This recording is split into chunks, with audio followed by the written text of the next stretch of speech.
Christmas lights glow, carols fill the air, and families gather for a feast. Yet beneath this familiar celebration lies a hidden history, a story far older and more surprising than you might expect.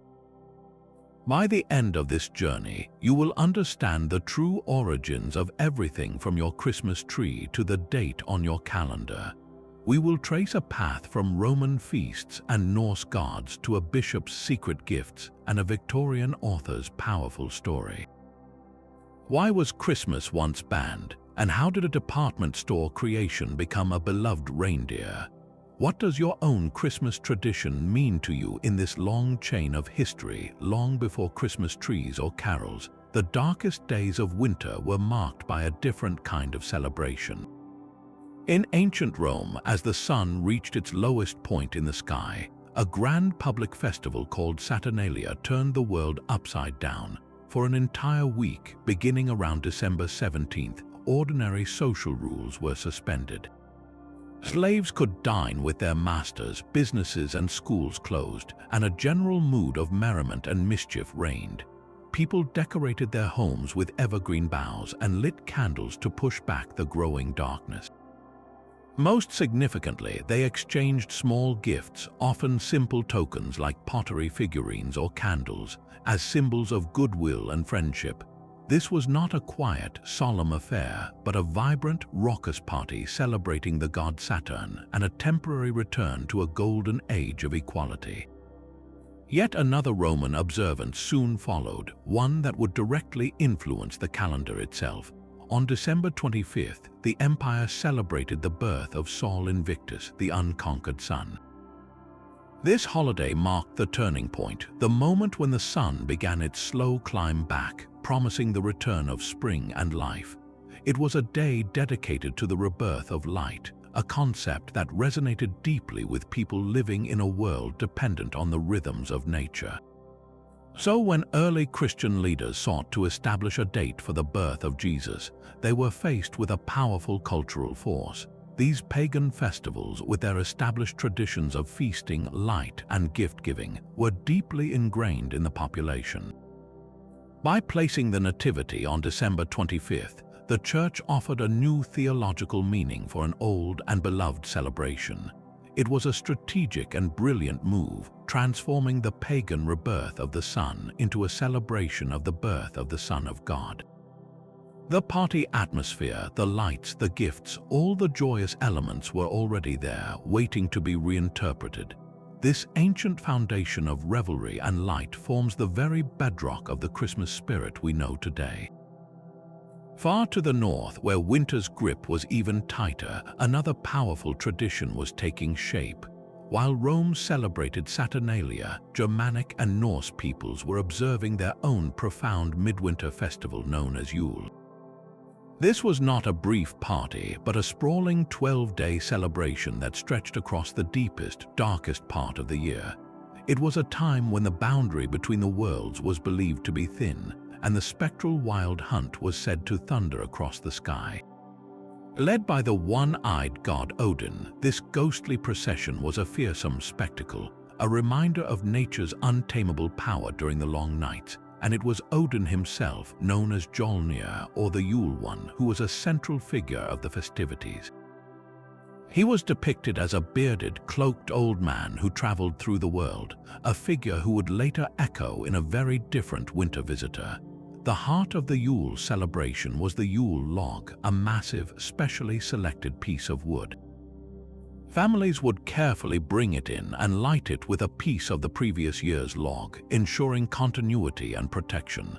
This log was meant to burn for the entire 12 days, its enduring flame a defiant symbol of warmth and light against the oppressive cold and darkness, and its ashes were later scattered in the fields as a blessing for a fertile spring. Great feasts were held, and homes were decorated with evergreen boughs of fir and pine, symbols of enduring life when everything else seemed dead. The concept of a prolonged holiday season, full of communal feasting and a focus on the hearth, comes directly from this ancient Yuletide. When Christian missionaries reached these northern lands, they encountered these deeply rooted customs. Rather than erase them, the Church again performed an act of cultural fusion, layering the story of Christ's birth over the old Yule traditions. The 12 days of Yule gracefully became the 12 days of Christmas. The protective evergreens found new meaning, and even the mysterious traveling Odin began a slow transformation. This blending created a holiday season that was both spiritually significant and culturally familiar, a fusion that would travel across oceans and centuries. But what of the story at the very heart of it all, the Nativity of Jesus? The biblical accounts found only in the Gospels of Matthew and Luke present a narrative strikingly different from the unified scene we so often see on greeting cards. Neither Gospel mentions a specific date, a season, or even a year for the birth. Instead, we are given two distinct perspectives, each with its own focus and cast of characters. Luke's Gospel provides the intimate ground-level view. He tells of the journey to Bethlehem, of a crowded town with no room at the inn, and of a newborn child laid in a manger, a feeding trough for animals. The first visitors are shepherds, humble figures living in the fields, who are summoned by a heavenly host to witness the event. Their presence signifies a message for the common people, the outcasts, a theme central to the Christian story. Matthew, on the other hand, tells a grander, more politically charged story. He focuses on the Magi, wise men from the east who follow a star. These are not kings, but likely astrologers or scholars, and their journey signifies the recognition of Jesus by the Gentile world. They bring symbolic gifts of gold, frankincense, and myrrh, but they also inadvertently trigger King Herod's paranoid massacre of infant boys, forcing the Holy Family to flee to Egypt. This is a story of cosmic signs, royal intrigue, and a child destined for greatness. The familiar nativity scene we know today, with shepherds and wise men gathered together around the manger in a stable, is a beautiful but later creation, a harmonious blending of these two separate accounts. It is a composite image that has come to represent the entire story for millions, yet the original texts offer a more complex and layered beginning, one that was celebrated for its spiritual meaning long before it was assigned a date on the Roman calendar. So how did a date absent from the scriptures become the universal marker for this birth? The choice of December 25th was not a random selection, but a deliberate and strategic decision made centuries after the events of the Gospels. In fact, the earliest Christian writers showed no interest in celebrating Jesus' birthday at all, focusing instead on his death and resurrection. It was not until the 4th century, as the Church grew in influence and structure, that a need for an official birth date emerged. One compelling theory points to a method of calculation rooted in theology rather than astronomy. Some early Church fathers believed that the great prophets of Israel died on the same date they were conceived. They had settled on March 25th as the date of Jesus' crucifixion, and thus, by this logic, it also became the date of his conception, the Annunciation. Count forward 9 months and you land squarely on December 25th. This symbolic calculation provided a powerful internal reasoning for the date, independent of any pagan festival. Yet history is rarely so simple, and another, more pragmatic force was at work. The Roman world was already alive with light and celebration in late December, as we have seen with Saturnalia and the feast of Sol Invictus. These were immensely popular public holidays filled with joy and tradition. For the growing Church, outright banning these deeply ingrained celebrations was an impossible task.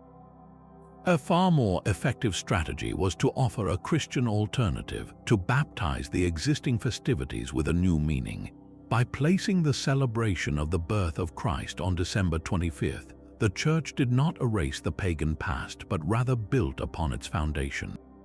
The rebirth of the unconquered Son was reinterpreted as the arrival of the Son of God, the light of the world. The festive lights, the gift-giving, and the communal feasting were all channeled into a new theological purpose. This was a brilliant act of cultural absorption, one that allowed Christianity to speak to the hearts of the people in a language they already understood. The lack of biblical evidence for a winter birth only reinforces this reality. The nativity story itself suggests a warmer season, with shepherds living out in the fields with their flocks, an unlikely practice during the cold, rainy Judean winter. The date we celebrate is therefore a rich tapestry woven from threads of theological symbolism, calculated chronology, and pragmatic cultural engagement. It stands as a testament to a faith that sought not to destroy the world around it, but to transform it from within.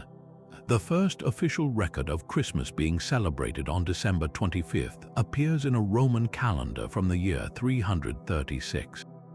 This was not a casual observance but a momentous declaration. It happened in Rome itself, the very heart of the old empire, during the reign of Emperor Constantine, the first Roman emperor to convert to Christianity. This was a world in profound transition. Constantine had legalized Christianity just a generation earlier, and the church was rapidly moving from the shadows of persecution to the halls of power. Establishing a unified date for the birth of Christ was a crucial part of this transformation. It was an act of defining doctrine and solidifying a shared identity for a faith that was spreading across continents.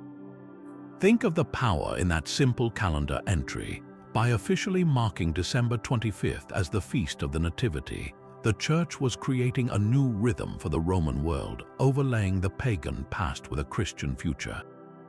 This was about more than just a birthday. It was about constructing a universal calendar that would bind a vast and diverse empire together under a common spiritual banner. The old festivals of light and rebirth were not erased. They were given a new name and a new heart. This official recognition in Rome provided a powerful model that other Christian communities would soon follow, slowly weaving the celebration into the very fabric of Western civilization. But why did this particular moment in history make such a formal declaration necessary, and what forces were at play behind the scenes that propelled this date to such prominence? This official declaration in Rome, however, was far from the final word. Centuries later, the very existence of Christmas would be threatened by a movement that saw it not as a holy day but as a heresy. In 17th century England and later in the American colonies, a powerful group known as the Puritans rose to prominence. They sought to purify the Church of England of all remaining Catholic influences, and in their zealous eyes, Christmas was a primary target. They argued that the celebration was not only absent from the Bible, but that its very traditions were deeply rooted in pagan decadence. The festive feasting, the drinking, the dancing, and the general merriment were all condemned as wasteful and sinful, a dangerous carryover from the old Roman Saturnalia. For the Puritans, true worship was sober, simple, and strictly based on Scripture. There was no biblical commandment to celebrate the Nativity, and the chosen date was a clear fabrication. They saw the Christmas of their time as a loud, raucous, and often drunken street party, a far cry from the solemn religious observance they believed it should be. This was not a minor theological disagreement, it was a cultural war. When the Puritans under Oliver Cromwell took control of England, they acted on their convictions with the force of law. In 1647, Parliament officially banned the celebration of Christmas. Shops were forced to stay open, churches were locked, and any public festivities were strictly prohibited. Soldiers were even sent through the streets to confiscate festive foods being prepared for the holiday. The ban was an attempt to strip the calendar of what they viewed as a popish and pagan invention. This sentiment crossed the Atlantic with the Pilgrims and other Puritan settlers in New England. In the Massachusetts Bay Colony, celebrating Christmas was outlawed from 1659 to 1681, with a 5-shilling fine for anyone caught observing the day in idleness or feasting. For a time, in these corners of the English-speaking world, Christmas simply disappeared from public life. The holiday fell so completely out of favor that when the ban was finally lifted in England after the restoration of the monarchy, the tradition was slow to return. This period of opposition reveals a profound tension in the history of Christmas, a struggle between its joyous, festive heart and a desire for pure, unadorned faith. It would take a very different kind of revolution, one born not in Parliament but in literature and art, to resurrect the holiday and transform it into the family-centered celebration we recognize today. Out of the ashes of Puritan disapproval, Christmas needed a new champion, and it found one not in a church or a parliament but in the pages of a book. The 19th century witnessed a dramatic rebirth of the holiday, transforming it from a fading public festival into the warm, family-centered celebration we hold so dear. This Victorian reinvention was propelled by two powerful forces, literature and royalty. In 1843, Charles Dickens published a short novel that would fundamentally reshape the spirit of Christmas. A Christmas Carol was not just a story, it was a social sermon wrapped in a ghostly tale. At a time when the Industrial Revolution had created vast gaps between the rich and the poor, Dickens reminded his readers of the importance of compassion, generosity, and human connection. The journey of Ebenezer Scrooge, from a grasping miser to a man who keeps Christmas in his heart all year, offered a powerful new model for the season. It was no longer just about boisterous public partying, but about looking inward, about reconnecting with family, and about extending charity to those less fortunate. The book was an instant and phenomenal success, selling out its first printing in just a few days. Its themes resonated so deeply that it created a new Christmas ideal, one centered on goodwill, a festive feast, and the warmth of the hearth. While Dickens was defining the holiday's heart, the royal family was giving it a new look. Queen Victoria and her German husband, Prince Albert, were the celebrities of their age, and their domestic life was closely followed by the public. Prince Albert brought with him the German tradition of decorating a fir tree indoors for Christmas, a custom with roots in those ancient Yuletide evergreens.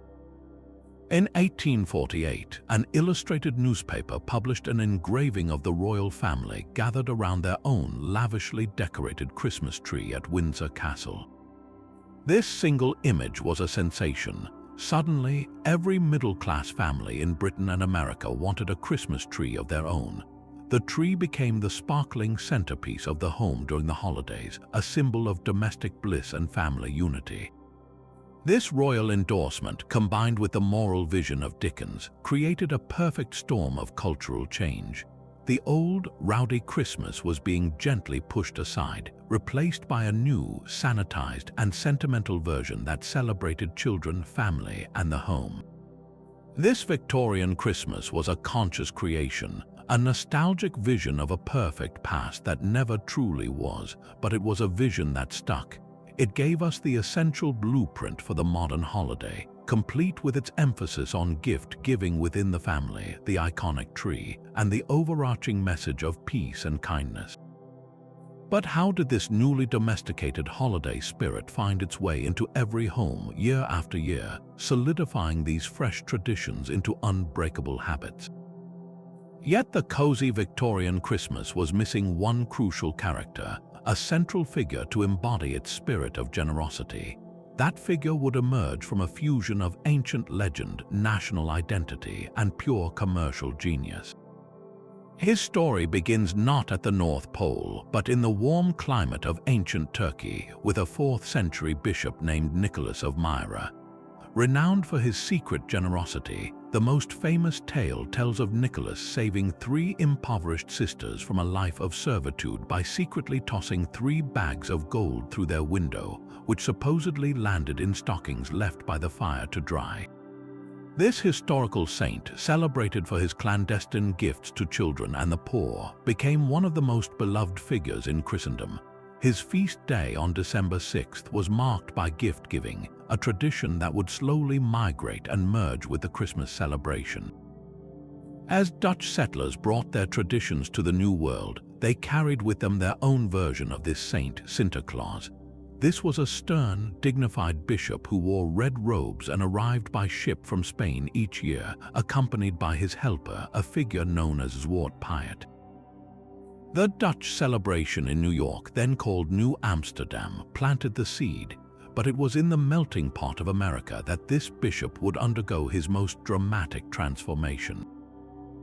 The name Santa Claus was gradually anglicized into the name we all know today, Santa Claus. The stern ecclesiastical judge began to soften, shedding his bishop's mitre for a fur-trimmed cap. The catalyst for this change was a surprising source, literature. In 1809, Washington Irving wrote a satirical history of New York that depicted a pipe-smoking, jolly Santa figure flying in a wagon to deliver gifts. Then in 1822, a poem written by a professor for his children would truly capture the public's imagination. You know it as The Night Before Christmas. This poem gave Santa his reindeer, his sleigh, his magical ability to come down the chimney, and his now famous laughter. He was no longer a saint, but a cheerful, elfin figure, plump and nimble. The final piece of the puzzle was visual. In 1863, the famous political cartoonist Thomas Nast began a series of annual Christmas drawings for Harper's Weekly. It was Nast who gave Santa his workshop at the North Pole, his list of good and bad children, and perhaps most importantly, he took the elfish figure from the poem and fleshed him out into the portly, bearded, red-suited man we recognize today. This image was powerfully solidified not by a poet or artist, but by a beverage company. In the 1930s, Coca-Cola commissioned artist Haddon Sundblom to create a series of warm, friendly Santa illustrations for their winter advertisements. Sundblom's Santa, a humanized, grandfatherly figure, became an iconic part of modern culture. From a charitable Turkish bishop to a Dutch sailing saint, and finally to an American commercial creation, the evolution of Santa Claus mirrors the journey of Christmas itself, a story of adaptation, imagination, and the enduring human desire for a little magic in the darkest time of the year. The gentle, gift-giving bishop of old Europe was about to receive a complete American makeover. In 1823, a poem titled A Visit from St. Nicholas was anonymously published in a New York newspaper. Though later attributed to a scholar named Clement Clark Moore, this simple piece of verse, now known to millions as The Night Before Christmas, did more than any other work to crystallize the modern Santa Claus. Moore did not just describe a character, he built a detailed mythological blueprint. His St. Nicholas was a magical, elfin figure, a jolly old elf who was plump, lively, and infinitely cheerful.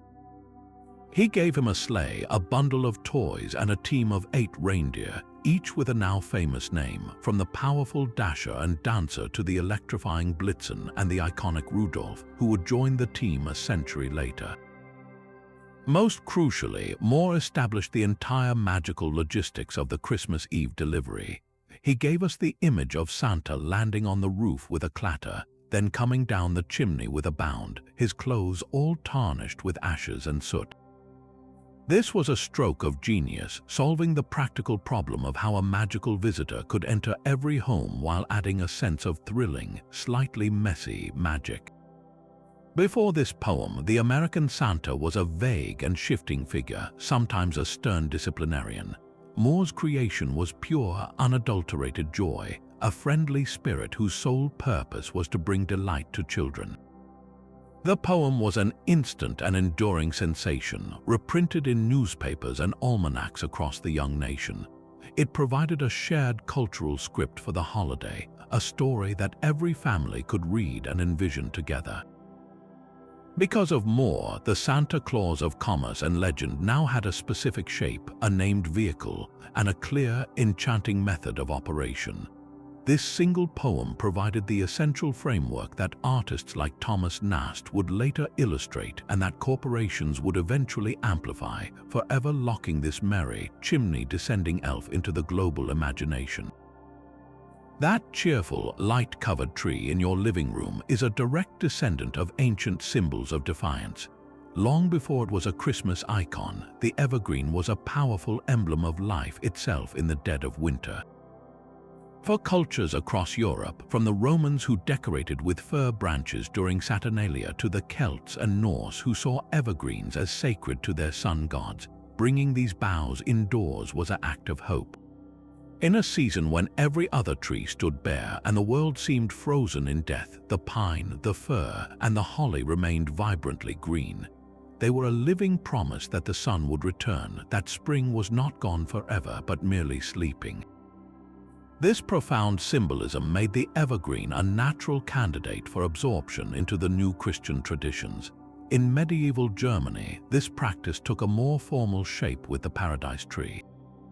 These were not full trees, but rather fir branches hung with red apples, used in popular winter plays that depicted the story of Adam and Eve. The apples represented the forbidden fruit, and the entire branch symbolized the Garden of Eden. Over time, these props moved from the stage into homes, where devout Christians would set them up on December 24th, which was the feast day of Adam and Eve. They would decorate these branches with communion wafers, representing Christ's redemption, and eventually the apples and wafers evolved into other decorations, like shiny pastries and eventually the glass baubles we know today. The true leap from a decorated branch to a full, illuminated tree likely occurred in the region of Alsace, in what is now France. The first written record of a Christmas tree, as we would recognize it, comes from a guild in the city of Strasbourg in 1621. The entry notes that a fir tree was set up in the guild house and decorated with paper roses, apples, wafers, and sweets. This was a tree for a community, a festive centerpiece for a celebration. For a long time, the Christmas tree remained a predominantly German tradition, a cherished custom that traveled with German immigrants to North America. But its journey to global fame required a different kind of ambassador, one with the power to set a worldwide trend. How did this German hearth custom find its way into palaces and then into millions of homes across Britain and America? While the evergreen tree was finding its place in the German home, other plants were weaving their own magic into the season's fabric. Holly and ivy, with their sharp, glossy leaves and bright red berries, were not merely festive decorations, they were ancient charms. In the deep forests of pre-Christian Europe, Druidic priests held mistletoe in the highest esteem. This strange plant, which grows not from the earth but as a parasite high in the branches of oak trees, was believed to be a sacred gift from the gods. The Druids saw it as a powerful symbol of life in the dead of winter, a plant that remained green when the host tree itself was bare. They carefully harvested it with a golden sickle, ensuring it never touched the ground, for they believed it possessed the incredible power to ward off evil spirits, heal illnesses, and even grant fertility. It was a potent token of peace, so powerful that when warring tribes encountered it hanging in the forest, they would lay down their weapons and observe a temporary truce. This association with peace and vitality is the very root of our modern tradition. The romantic custom of kissing under the mistletoe seems to have grown from this idea of fertility and life-giving power. In Victorian England, this old folklore was gentled into a parlor game. A young lady standing under a ball of mistletoe could not refuse a kiss, and it was believed that such a kiss would lead to a deep romance or a lasting marriage. If she remained unkissed, she would not marry in the coming year. Each berry was plucked after a kiss, and when all the berries were gone, the magic was considered spent. So that sprig of green and white you see in doorways today is a direct descendant of Druidic ritual, a whisper of ancient magic transformed into an opportunity for a moment of modern affection. The same Victorian era that gave us our modern Santa also filled the air with the sounds we most associate with the season. Long before Silent Night, the dark winter lanes of England echoed with a much older and rowdier tradition known as wassailing. This was not gentle singing, but a robust communal ritual rooted in pagan belief. Groups of villagers would go from house to house, singing loud, often improvised songs and bearing a large, decorated bowl of spiced ale or cider called wassail. The word itself comes from the Old English toast, "Wees hael," meaning "be you healthy." Their songs were less about melody and more about a cheerful demand for food, drink, or money in exchange for a blessing of good fortune for the coming year. Refusing the wassailers could bring a curse of bad luck, a threat that made the custom a potent mix of celebration and mild extortion. In the orchards, another form of wassailing took place, where people would sing to the apple trees, bang pots and pans, and pour cider on the roots to awaken the tree spirit and ensure a good harvest. This boisterous custom was the direct and far less polite ancestor of our modern caroling. At the same time, in the quiet of medieval monasteries, a very different kind of Christmas music was being composed. These were solemn hymns sung in Latin, like the 12th century song Angelus ad Virginum, which told the story of the Annunciation. These chants were beautiful and complex, but they were the property of the Church and its educated clergy, utterly separate from the folk traditions of the common people. The bridge between these two worlds was the Christmas carol itself. The word carol originally meant a dance, specifically a circle dance accompanied by singing. In the late Middle Ages, these festive songs began to merge with religious themes, creating a new form of music that told the story of the Nativity in the language of the people. Composers like John Audeley in 15th century England wrote joyful, simple carols in English that everyone could sing and understand. This was a radical act, bringing the sacred story out of the Latin liturgy and into the public square. One of the oldest surviving examples of this English tradition is the Coventry Carol, a haunting lullaby that was part of a mystery play depicting King Herod's massacre of the innocents. Its gentle melody belies a deeply sorrowful theme, a reminder that the Christmas story has always held shadows alongside the light. For a time, these popular carols flourished, but the Puritan crackdown that banned Christmas celebrations in the 17th century nearly silenced them for good. Carol singing was driven underground, kept alive only in small, rural communities. Their triumphant return, like so much of our modern Christmas, was a Victorian invention. The 19th century saw a full-blown carol revival, fueled by a newfound nostalgia for a romanticized medieval past. Scholars and musicians began collecting and publishing old carols from forgotten manuscripts and from the oral traditions of remote villages. Two men in particular, William Sandys and Davies Gilbert, published extensive collections that rescued songs like the first Noel and I Saw Three Ships from obscurity. These collections became bestsellers, providing the sheet music for a middle class eager to embrace wholesome family traditions. The surge in popularity of the piano in the Victorian home provided the perfect instrument for families to gather around and sing these newly rediscovered songs. At the same time, new carols were being written that would become instant classics. In 1843, the same year Dickens published A Christmas Carol, an English priest named John Mason Neale discovered a dusty medieval Latin manuscript in a library. Within it was a poem that he translated, pairing it with a plain-song melody, creating what would become O Come, Emmanuel. Another of his translations gave us Good King Wenceslas, a song that, interestingly, has nothing to do with the Nativity but tells the story of a Bohemian duke's good deed on the Feast of Stephen, the day after Christmas.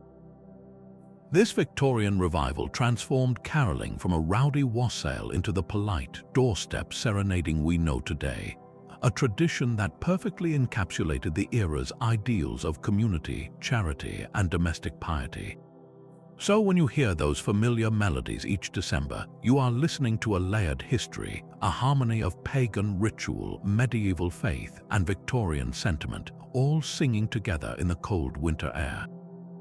That same Victorian era that revived our carols also transformed the rowdy wassail into a polite doorstep tradition, but its origins were far wilder and deeply rooted in the land itself. The medieval Christmas feast was a spectacle of abundance, a direct heir to the pagan solstice celebrations that fought back the bleakness of winter with sheer, defiant plenty. In the great halls of lords and manors, the centerpiece was often the boar's head, brought into the hall with great ceremony, an apple in its mouth and accompanied by trumpets and song. This was not merely a meal, it was a powerful symbol of victory over the harshness of nature, a ritual that echoed pre-Christian hunts and sacrifices meant to honor the gods and ensure the sun's return. The entire feast was a sensory overload, a mountains of spiced meats, rich pies, and flowing ale, a visceral reminder of life's richness in the season of death. But the celebration was not confined to the Lord's table. It spilled out into the orchards and the village lanes. This was the world of wassailing, a tradition that blurred the line between a party and a pagan spell. The word itself is an old Saxon greeting, "Wees hail," meaning "be you healthy." Villagers would gather with a large, decorated bowl filled with a hot, spiced ale or cider, often called lamb's wool because of the floated pieces of toast that resembled fleece. They would travel from door to door, singing loudly and offering a drink from the bowl in exchange for a gift. Their songs were less about melody and more about a cheerful demand for food or coin, and a refusal could be met with a curse for bad luck in the new year.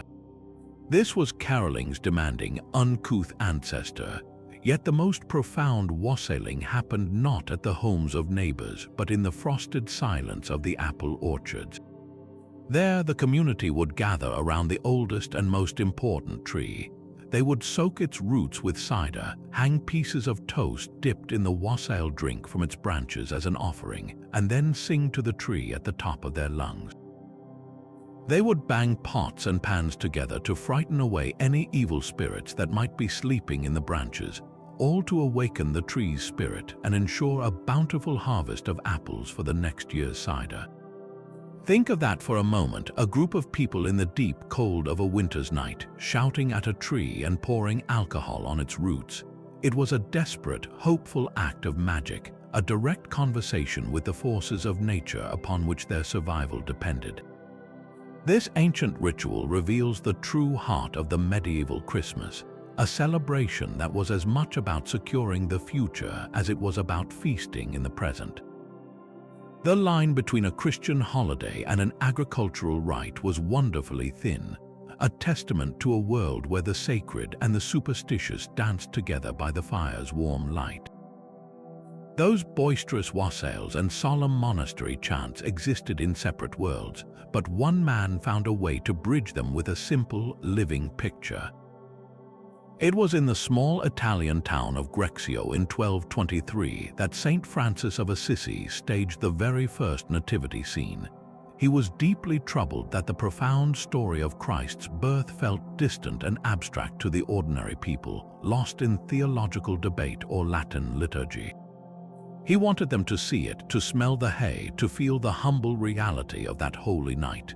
So he obtained permission from the Pope and, in a mountain cave, prepared a manger filled with straw.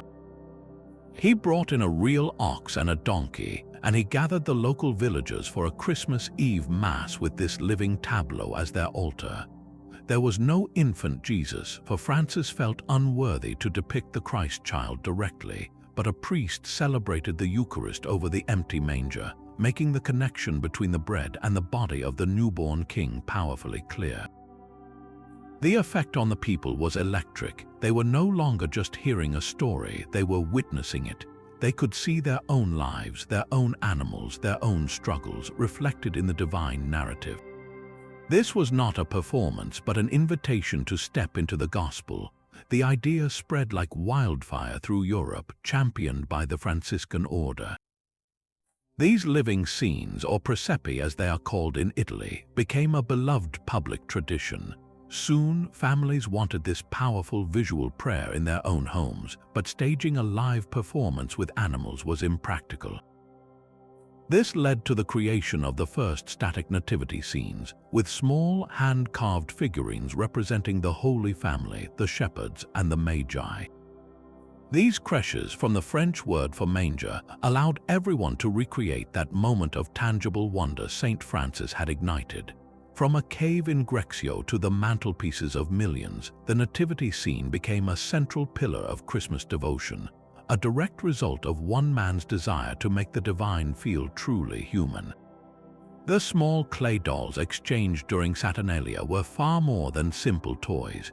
Known as sigillaria, these modest figurines were symbols of friendship and goodwill, tokens meant to strengthen social bonds during a festival that temporarily erased class distinctions. This ancient impulse to give was mirrored in a grander form by the gifts of the Magi. Their offerings of gold, frankincense, and myrrh were deeply symbolic, representing kingship, divinity, and mortality, yet they also cemented the act of giving as a central part of the sacred story. For centuries, these two threads, the Roman tradition of social gift-giving and the Christian narrative of symbolic offerings, coexisted. The tradition of St. Nicholas, the bishop who secretly gave gold to save children from poverty, added a new, deeply personal layer, transforming the gift into an act of pure, anonymous charity. For a long time, Christmas gifts remained modest, often limited to small treats or handmade items for children, continuing the spirit of the sigillaria rather than the gold of the Magi. But a seismic shift was on the horizon, one that would transform this gentle tradition into the engine of a global holiday. The catalyst was a combination of new technology and brilliant marketing.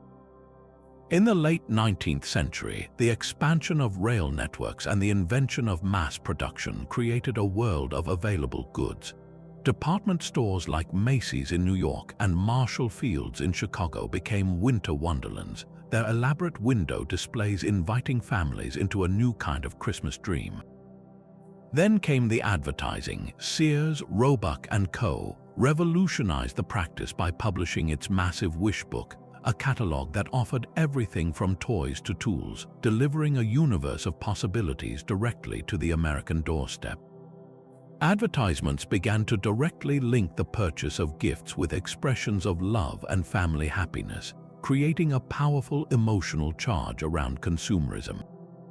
The once simple act of giving a token was reframed as a measure of affection and success. This commercial alchemy did not invent the tradition, but it amplified it beyond any ancient Roman's wildest imagination, wrapping the old custom of the sigillaria in shiny new paper and placing it squarely under the glow of the modern Christmas tree. That same spirit of secret charity, born in the heart of a bishop, would one day land in a most unexpected place, a simple stocking hung by a fire. The most enduring legend of St. Nicholas centers on a desperate father and his 3 daughters. In 4th century Myra, a man of once good standing, had fallen into such poverty that he saw no future for his girls. Without a dowry to offer, they were destined not for marriage, but for a life of servitude or worse, a fate that hung over the household like a shroud. The good Bishop Nicholas, hearing of their plight, decided to act, but true to his character, he would do so in secret. Under the cover of night, he made his way to their humble home. Legend tells us he carried with him 3 small bags of gold, one for each daughter. Finding a window slightly ajar, or perhaps seeing the glow of the hearth, he tossed the first bag of gold into the main room. It landed with a soft thud, a small fortune appearing as if from heaven itself. On the next night, he returned and tossed the second bag through the window, another miraculous gift saving a second daughter. But on the third night, the story takes its most memorable turn. The family, perhaps having grown wary or simply airing out their home, had closed the shutters tightly. Undeterred, the determined bishop spotted another way in, the chimney. He dropped the third bag of gold down the sooty flue, and by a perfect stroke of happenstance, it tumbled directly into a stocking that had been hung by the fireplace to dry. Can you picture the daughter's astonishment the next morning, finding not just the gold that secured her future, but finding it nestled in her own everyday laundry? This single, charming image, a gift from a saint landing in a stocking, captured the public imagination for centuries. It transformed an act of charity into a personal, almost magical event. The tradition of hanging stockings by the fireplace on Christmas Eve is a direct reenactment of that legendary moment, a hopeful gesture that echoes a father's relief and a bishop's quiet generosity, waiting for a little of that old magic to descend once more. That quiet, personal magic of a gift landing in a stocking soon found a new way to travel across the miles. The very same year that Charles Dickens published A Christmas Carol and John Mason Neale translated O Come, Emmanuel, a different kind of holiday tradition was born in London. Sir Henry Cole, a busy civil servant and the first director of the Victoria and Albert Museum, found himself overwhelmed each December. The recent expansion of the British postal system with its new penny post had made it affordable for almost anyone to send a letter. This was a wonderful development, but for a man like Cole, it created a social burden. He was expected to write lengthy, personal holiday letters to all his acquaintances, a task that consumed precious time during an already hectic season. He needed a shortcut, a way to send his season's greetings without sacrificing an entire week to correspondence. Cole turned to his friend, the artist John Calcott Horsley, and commissioned him to design a festive card. The result was a simple, 3-panel illustration. The central scene showed a family happily toasting the recipient with glasses of wine, flanked by 2 images of people performing acts of charity for the poor. The now famous message printed on it read, "A Merry Christmas and a Happy New Year to you." Cole had 1,000 of these cards printed commercially, and he kept a few hundred for himself, sending them out to friends and family. The idea was revolutionary, a pre-written, beautifully illustrated sentiment that could be mailed instantly. Not everyone was pleased, however. Some temperance advocates loudly objected to the depiction of a child being given a sip of wine in the central family scene. But the seed had been planted, the convenience was undeniable, and the visual charm was irresistible. This single act of practical necessity sparked a global phenomenon. Early cards were expensive, a luxury for the wealthy, but as printing technology advanced, their price dropped dramatically. By the 1870s, Christmas cards were a booming industry on both sides of the Atlantic. Their designs became a mirror of changing tastes and times. The first cards often featured spring flowers like roses and lilies, symbols of the coming renewal rather than winter scenes. Later, Victorian cards grew incredibly elaborate, adorned with lace, ribbons, silk fringe, and even real feathers. Some took on a strangely humorous, even macabre turn, with popular illustrations of dead robins, dancing insects, or sinister-looking clowns. The familiar imagery we know today of snowy landscapes, jolly Santas, and glowing nativity scenes solidified in the 20th century as the card became a mass-produced staple of the holiday season. That initial batch of 1,000 cards has grown into the billions mailed each year, a testament to how a simple solution for a busy man could evolve into a universal ritual of connection, transforming Sir Henry Cole's personal time saver into a way for all of us to reach out and touch the lives of those we hold dear, no matter how far away they may be. The most famous reindeer of all was born not in Arctic snow, but in a Chicago office.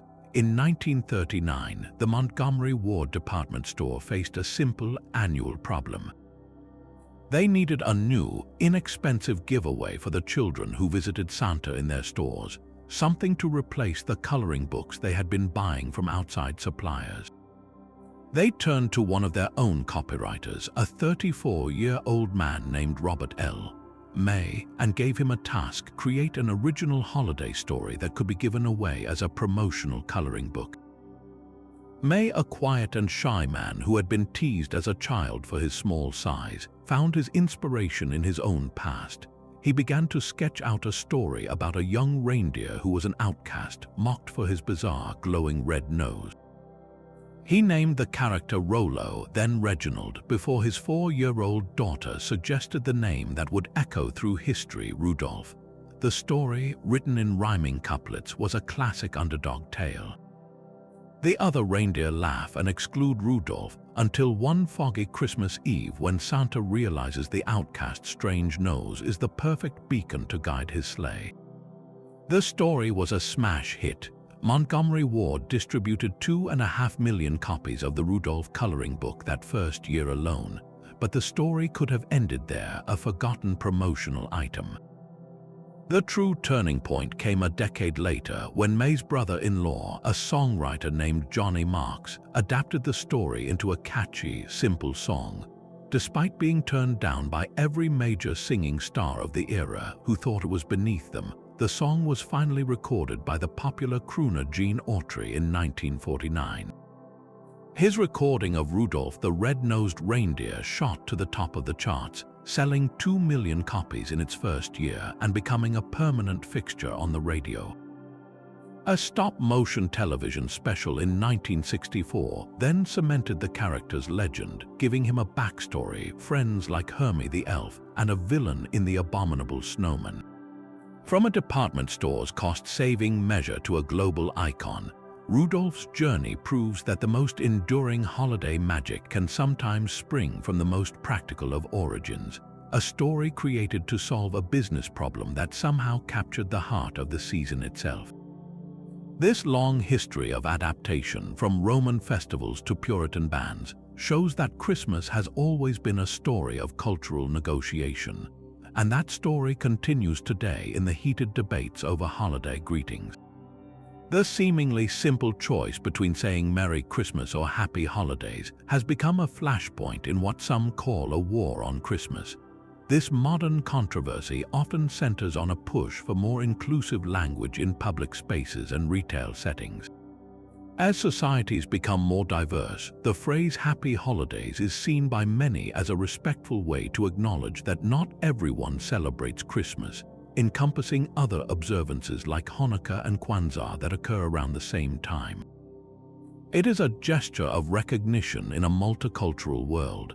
Yet for others, this shift feels like an erasure, a deliberate attempt to strip a Christian holiday of its name and significance. The backlash is often framed as a defense of tradition, a fight to keep Christ in Christmas against a tide of secular political correctness. Major retail chains have found themselves in the crossfire, their holiday decorations and employee training manuals scrutinized for which phrases they endorse. But when we step back, this conflict is not a new phenomenon. It is merely the latest chapter in the holiday's endless evolution. Christmas was absorbed by the church to transform pagan traditions. It was banned by Puritans for not being Christian enough, and it was reinvented by Victorians to serve a new social purpose.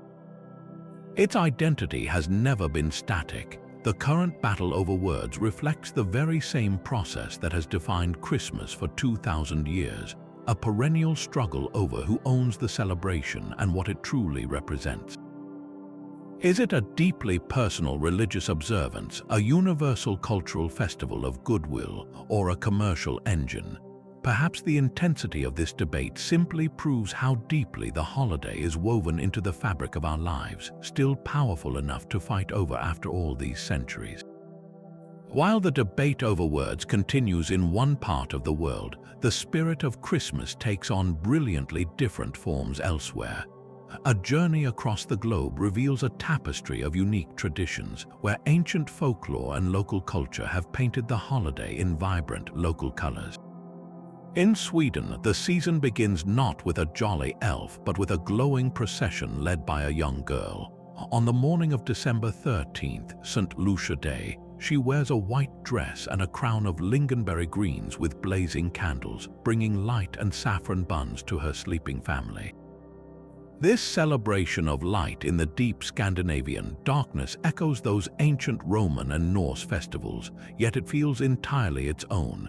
Far to the south in Mexico, the 9 nights leading up to Christmas are marked by Los Posadas, a beautiful reenactment of Mary and Joseph's search for shelter. Each evening, friends and family form a procession, carrying candles and singing as they travel from house to house, symbolically asking for posada or lodging. They are repeatedly turned away until finally one home welcomes them all inside for a celebration with prayers, festive foods, and the breaking of a star-shaped piñata. This tradition turns the nativity story into a living, communal experience, stretching the holy narrative across more than a week. And then there is Italy's Christmas witch La Befana. While much of the world awaits Santa Claus, Italian children anticipate the visit of an old woman on a broomstick who arrives on the eve of the Epiphany, January 5th. The legend says that she was too busy cleaning her house to join the Magi on their journey to find the Christ child. Filled with regret, she now flies from house to house, leaving gifts in children's stockings, hoping that one of them might be the baby Jesus. She is not a figure of fear, but a beloved, slightly frumpy grandmotherly spirit who sweeps the floors before she leaves, a character born from local legend rather than global commerce. These are just a few threads in a much larger global tapestry. From the candle-lit windows of Ireland on Christmas Eve to the beachside barbecues of Australia in the summer heat, the holiday proves its incredible power to adapt, absorbing local flavors and histories while retaining its core message of hope and generosity. That mysterious star guiding the Magi has captivated astronomers and historians for centuries. What celestial event could possibly explain a star that moved across the sky and then appeared to stop over a specific location? One of the most compelling theories points to a rare and brilliant planetary dance. In the year 7 BC, Jupiter and Saturn, the two largest planets in our night sky, drew incredibly close together in the constellation Pisces. To the naked eye, they would have merged into a single, dazzling point of light, a beacon of profound significance. For ancient astrologers, this was not just a pretty sight, it was a powerful omen. Jupiter was known as the kingly planet, and Saturn was often associated with the Hebrews. The constellation Pisces was likewise linked to the region of Israel. A triple conjunction of these symbols, where the planets passed each other 3 times over several months, would have been interpreted as a monumental message, a sign of a new king born in Judea. This theory fits beautifully with the timeline, as most scholars now believe Jesus was born around 6 or 7 BC. Another possibility is that the star was a comet. Throughout history, comets have been universally seen as harbingers of great change, their long, fiery tails streaking across the heavens as divine announcements. Chinese astronomical records note a brilliant comet that appeared in the constellation Capricornus around 5 BC, which remained visible for more than 70 days. A comet moves slowly against the backdrop of stars, potentially matching the description of an object leading travelers on a long journey. Yet comets were typically viewed as omens of disaster and upheaval, not birth and hope, making this interpretation a little less perfect. A third candidate is a supernova, the catastrophic explosion of a distant star. This would have been a truly new star, a sudden, fixed point of light blazing in the sky where none existed before. There is some evidence for this as well, as those same Chinese records also speak of a strange star that glowed for months in the year 4 BC. A supernova would have been a stunning and undeniable event, but the Gospel account describes the star as moving, which a fixed supernova would not do. Each of these theories has its strengths and its flaws.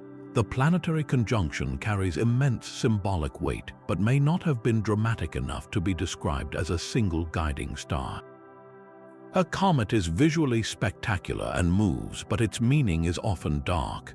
A supernova is brilliantly new, but it remains stationary. Perhaps the true answer lies not in a single event, but in a combination, or even in a different kind of light entirely, one that guided not just by sight but by faith. This symbolic shift from sun to sun was not a rejection of the old world, but a profound reinterpretation of its deepest hopes. Early Christian leaders saw a powerful resonance between the pagan longing for light and their own messianic prophecies. The prophet Malachi had spoken of a coming son of righteousness, one who would rise with healing in his wings. By aligning the birth of Christ with the winter solstice celebrations, they were declaring that this ancient cosmic promise had been fulfilled. The physical sun, which had been worshipped for its life-giving power, was now presented as a mere creation, a reflection of a greater light.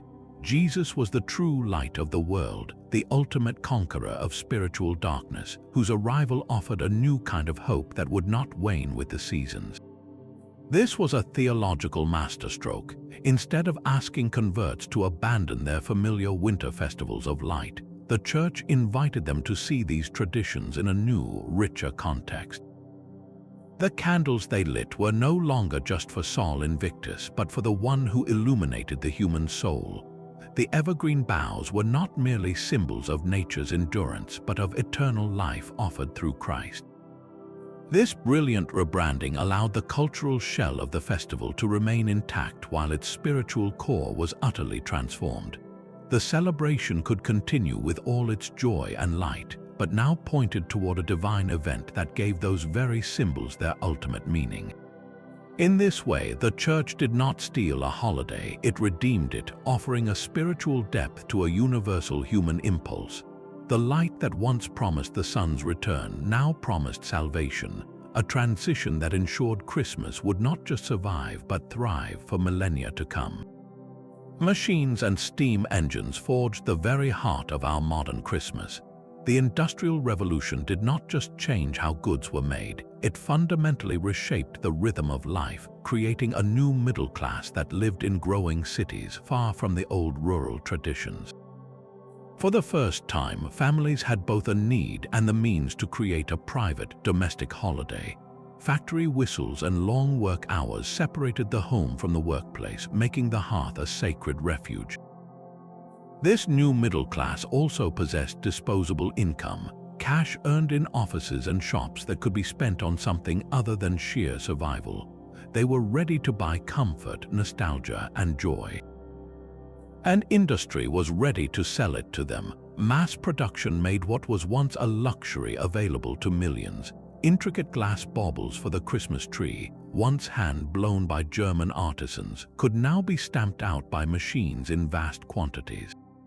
Tin toys, dolls, and books became affordable for ordinary families, transforming gift-giving from a modest exchange of handmade tokens into a central pillar of the holiday. The railroad was the crucial artery that made this new Christmas possible. It carried these factory fresh wonders from urban centers to small towns across the country, ensuring that a child in a remote village could hope for the same toy as a child in London or New York. It also carried people, allowing family members to travel home for the holiday, reinforcing the idea of Christmas as a national family reunion. This convergence of technology, wealth, and sentiment created a perfect storm. The holiday was pulled from the rowdy public square and firmly planted in the cozy, well-furnished parlor. It became a celebration centered on the nuclear family, with gifts wrapped in store-bought paper piled high beneath a store-bought tree.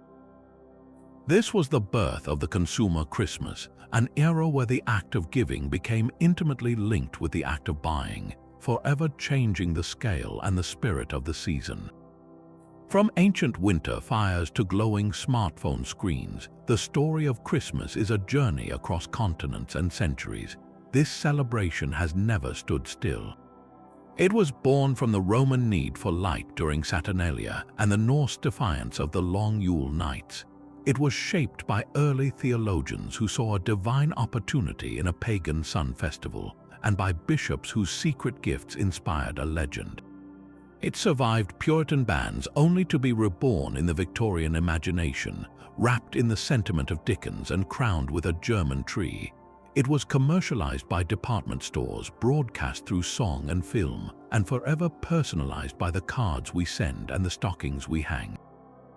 Christmas is not a single tradition but a magnificent tapestry, constantly rewoven with new threads from every culture it has touched.